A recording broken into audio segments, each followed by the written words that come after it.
My wife's parents sold their house and announced they're moving in with us forever. When I complained, she said we have to take care of family. The documents I found in their moving boxes made everyone pack their bags that same night.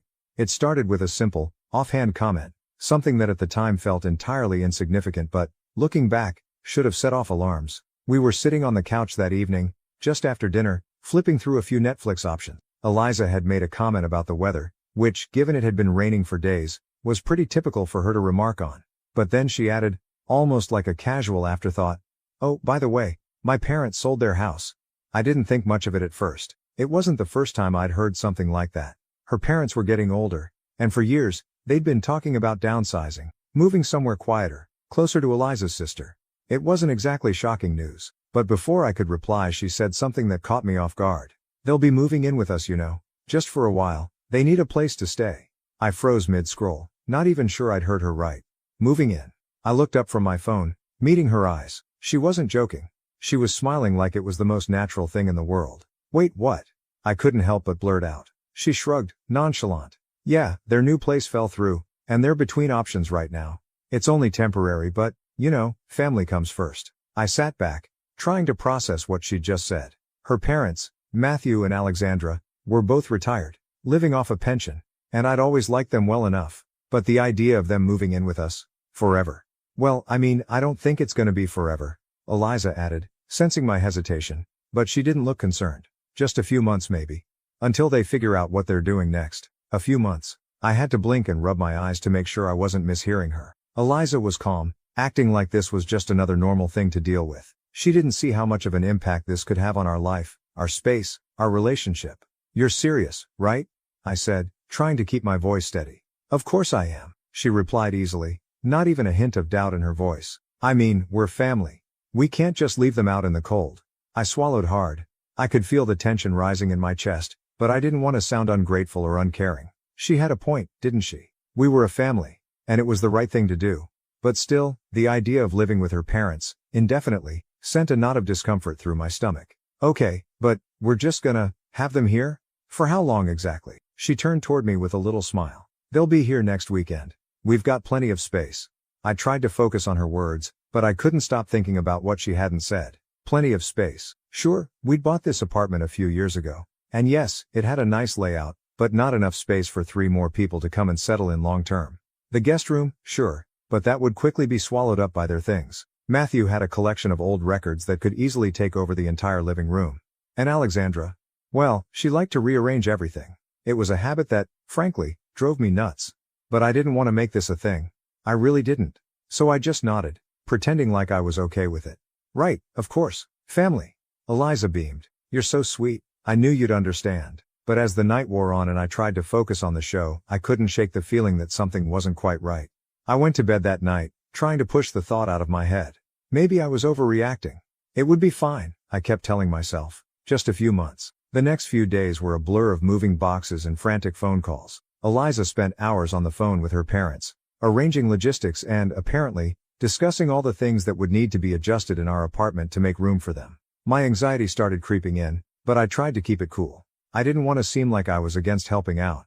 I noticed small things that made me uneasy. For one, Eliza's parents had started calling the apartment theirs in passing conversations. Not our place, but theirs. And then, there was the comment Matthew made about the sofa when he called to confirm the move. "We'll probably have to get a new one, I guess," he said. "The one you've got is nice, but there's no room for everyone. Maybe we should go shopping when we get there." I didn't know what to say. I mean, I knew he wasn't trying to be rude, but the whole thing just felt off. But maybe it was just me overthinking.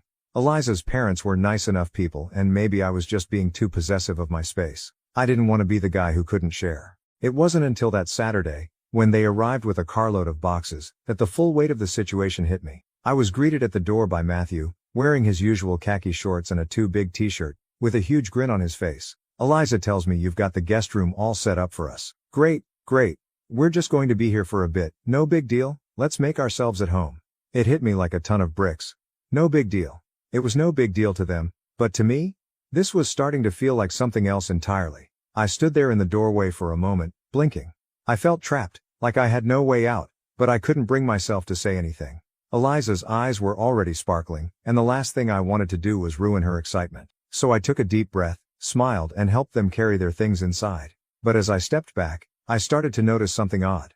There were more boxes than I had expected. A lot more. Boxes that looked like they were full of everything. Not just a few personal things, but full-on household stuff. It felt like they were moving in for good, not just staying for a few months. And that, I thought, was the first sign I might have missed something important. Update: I guess I should have known something was off the moment I saw the boxes. They weren't just packed with the usual stuff you'd expect for a temporary stay. A few clothes, some knickknacks, family photos. No, this felt like they were moving in permanently. The kind of stuff you don't leave behind when you go to stay with someone for a while. Old books, kitchen gadgets, records that were never going to fit in the guest room, and of course, piles of random paperwork that seemed to spill out of every corner of the living room. I didn't want to rock the boat, especially since Eliza was so excited about having them here. She was so ready to jump into the role of caretaker, like everything was just part of some bigger picture. Honestly, I think she thought that once they were here, it would all just work itself out. But for me, something didn't sit right. It didn't help that Eliza's parents were, well, clueless about the disruption they were causing. Matthew, as always, was oblivious to the chaos he left in his wake. He'd walk in and immediately take over the TV remote, flipping through channels without asking, commenting on the state of our furniture like it was his personal critique session. Alexandra wasn't much better. She'd rearrange the kitchen every time she cooked, as though our system didn't work at all. I could barely find my own mug in the morning anymore. I tried not to say anything, tried to just let it go and keep my head down. After all, they were family, right? I should have been grateful. But when I stumbled across those documents, that's when everything began to unravel. It was a Thursday afternoon, a few days after they moved in. I was on a break from work, and Eliza was out running errands, which gave me a rare moment of quiet. I'd been trying to tidy up a bit, mostly putting away dishes and clearing out the living room after one of Matthew's epic TV marathons. And that's when I found it. A folder. A thick one, wedged behind a stack of old boxes, tucked neatly between the wall and the bookshelf. At first I thought it was just more of their random stuff, but curiosity got the best of me and I pulled it out. The folder was bulging with papers, bills, mortgage statements, some legal-looking documents that I couldn't make out at first. But as I flipped through them, my stomach dropped. There it was, foreclosure notice. And not just one, but multiple documents related to overdue payments, mortgage arrears, and some sort of warning about eviction. My hands were shaking slightly as I looked at them. The more I scanned, the worse it got. These weren't just missed payments. They were months of unresolved debt. And these papers didn't just look recent. Some of the dates were from months ago. I set the folder down, rubbing my temples. This wasn't what I'd expected. This was why they'd moved in with us, why they had nowhere else to go. Eliza hadn't said a word about any of this. She hadn't even mentioned the financial trouble, let alone the possibility of them losing their home. I tried to push the panic down. I didn't want to jump to conclusions. Maybe I was overthinking it. It could be a misunderstanding, right? I mean, people fall behind on bills. Everyone goes through rough patches. But something about the fact that none of this had been shared with me, it sat wrong. They hadn't even mentioned it. Instead, I'd been led to believe that this was just a temporary stay, a little inconvenience while they figured things out. I had to talk to Eliza. I had to know if she'd known about any of this. When she came home later that evening, I didn't know how to bring it up. I wanted to be calm, to approach this rationally. But the minute I saw her walking through the door with groceries, a smile on her face, I felt a knot form in my stomach. "Hey babe," she said, setting down the bags. "Everything good?" I tried to stay neutral, but I'm sure my face betrayed me. "Eliza, we need to talk," I said, trying to keep my voice steady. Her smile faltered for just a moment. "What's wrong?" I motioned toward the living room, where the folder lay open on the coffee table. "I found something today. I think we need to talk about your parents." She glanced at the papers and then back at me, her face immediately dropping into something defensive. "What about them?" Her tone was sharp, though she tried to mask it with a smile. I sat down on the couch, gesturing for her to join me. I wasn't sure how to phrase it, how to even begin to explain what I'd seen without making her defensive. But I had to try. "Eliza," I began. "I found documents. Your parents' mortgage statements, and they're in debt. They're facing foreclosure." She blinked at me, clearly trying to process what I said. But then she shrugged, trying to brush it off. "Well, that's just how it is sometimes. They've been going through some stuff." I could feel my frustration starting to build. Just some stuff? This wasn't some stuff. This was serious. "Why didn't you tell me about this, Eliza? You didn't think it was important?" She sat down beside me, clearly uncomfortable now. "I didn't want to worry you," she said, her voice quieter. "I didn't want to make it a big deal. They didn't have anywhere else to go. I thought maybe we could help for a little while. But I don't want you to think it's a burden." It stung. She was deflecting. She wasn't looking at this from my perspective at all. I wasn't mad about helping them, But this wasn't a little while. They had nowhere else to go and Eliza hadn't told me that. I opened my mouth to argue, but then she cut me off, her voice stronger now. Joseph, you have to understand. We have to take care of family. It's the right thing to do. I don't know what you want me to say. I could feel the weight of her words, but it didn't change the fact that she'd been hiding something huge from me. She'd assumed that we would step up without even asking. I don't mind helping out, Eliza, but this is... I hesitated, trying to find the right words. This is more than just helping out. You didn't tell me they were in trouble. And now they're here. For good. And I'm supposed to just go along with it? She crossed her arms, looking away. I don't see what the problem is, Joseph. They're family. We have to help them. And that's when I realized that what I'd thought was a temporary inconvenience was now spiraling into something much bigger, and I wasn't sure if I was ready to handle it. As she left the room to grab a glass of water, I sat there in the growing silence. My mind was racing. What was really going on here? Was I overreacting, or had I been completely blindsided by Eliza's inability to see what was at stake? I didn't have the answers yet, but I knew one thing for sure. I was starting to feel trapped, and I didn't know how much longer I could keep pretending everything was fine. The next few days went by in a haze. I found myself avoiding the living room, where the piles of their things were still growing. I tried to keep my cool, but every day felt like another piece of the puzzle slipping further out of place. What had Eliza gotten us into? And how far would I be pushed before I had to confront the truth? Final update: I knew I had to do something, but I wasn't sure what it would look like. It had been weeks since Eliza's parents moved in, and everything had gotten worse. The living situation was suffocating. The clutter, the tension. I was constantly walking on eggshells, not wanting to upset Eliza, but I was starting to resent every inch of this apartment. There were small things I could no longer ignore. Like the way Matthew would go into my personal space without asking. Using my laptop. Rooting through my things. Acting like it was his. Or how Alexandra would leave half-finished projects all over the house, as if this was her domain now. And then there were the comments. The offhand remarks from Eliza's parents, as if I should just be grateful for the help they were providing. The presence of them was unbearable, and I felt like I was losing my grip on my own life. But it wasn't just them. It was Eliza too. Every conversation we had about it always ended with her giving me that look, the one that said she couldn't believe I wasn't grateful. I'd tried to be understanding. I really had.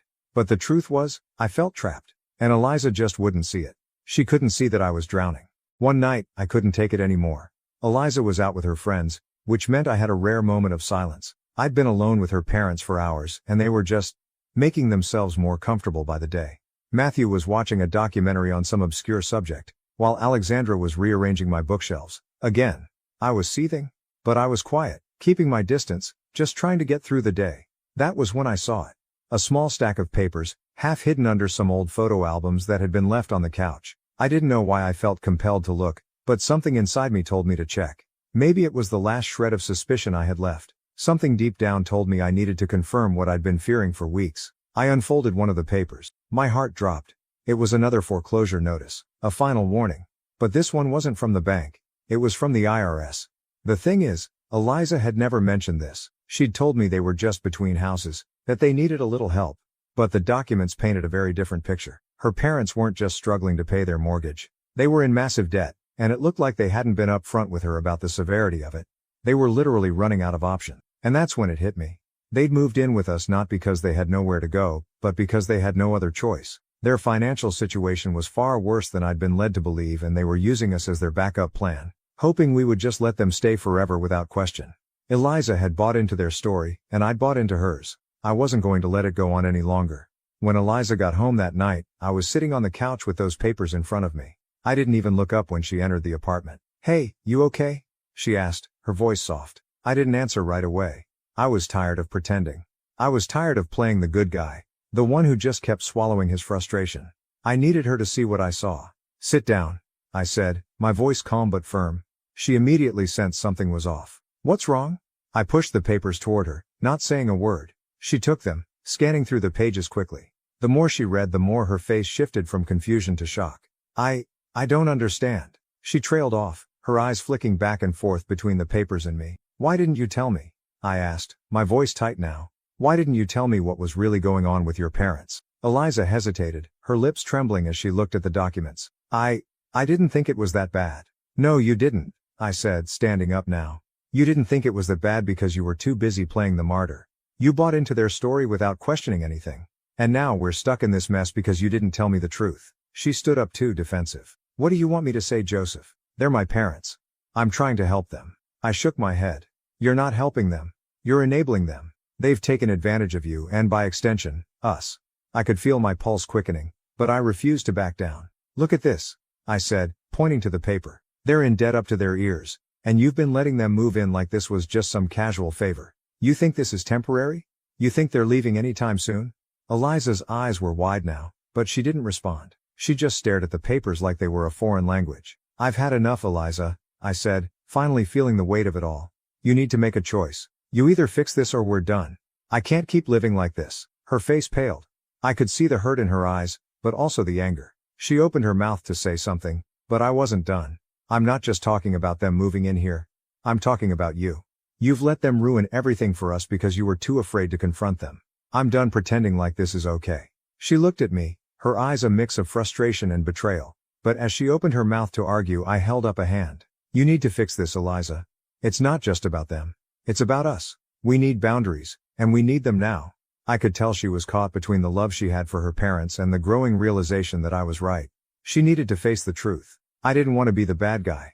But at this point, I had no choice. The next day, Eliza came to me, and to my surprise, she was on my side. She said she'd talked to her parents and confronted them about the debt, about the way they'd used her. They were shocked, obviously, but the truth came out. They'd been hiding their financial troubles for a long time, and Eliza had been blind to it. But now, things were changing. Eliza stood by me as we set clear boundaries with her parents. They had to figure out their finances and make a plan to move out within the next month. It wasn't easy, but we did it. And for the first time in weeks, I felt a weight lift off my shoulders. We weren't trapped anymore. As for Eliza's parents, they weren't happy, but they knew the situation had changed. And honestly, I felt a bit of satisfaction in seeing them squirm for once. But the best part, I finally felt like I was taking control of my life again, and maybe, just maybe, we would be okay.